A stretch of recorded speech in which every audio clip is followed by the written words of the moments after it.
Welcome to नेटफेड। आस जानिबा सिक्वेंस ऑफ वाइसरॉयज। तो गोटे सेंटेंस मध्य सिक्वेंस कराई देखंतु।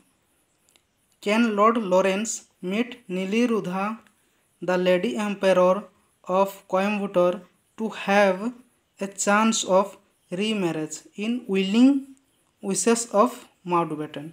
ठीक अच्छे सेंटेंस देखो कैन रे कौन अच्छी कैनिंग, लॉर्ड रे लॉर्ड एल्जिन ये अच्छी, ली रे लिटन, रु रे आर रे रिपन है। ता सहित कौन अच्छी ना तांको पीरियड टाइम रे कौन कौन इम्पोर्टाट से गुड़ा लिखाई। देख लिटन टाइम रे कौन है वर्नाकुलर प्रेस एक्ट आसीला। लिटन को रिभर्स वाइसरॉय कह जाए।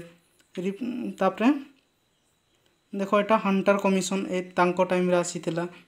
आउ जमती कर्जन टाइम रे बेंगल पार्टीशन आसीला। से भाया यांको टाइम रे कौन कौन इम्पोर्टाट से गुड़ा एठी लिखाई। पुणी ओपीएससी यूपीएससी रे आसी जाए जे वाइसरॉय रो सीक्वेंस कौन कौन है। ये ट्रिक माध्यम आम माइंड रे रिटेन करि परिबा। देखो ट्रिकटा आउथरे देख can lord Lawrence meet Nilirudha the lady emperor of Coimbatore to have a chance of remarriage in willing विशेष ऑफ माउंटबेटन। ये बढ़िया हेले आम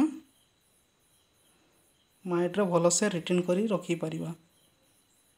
थैंक यू।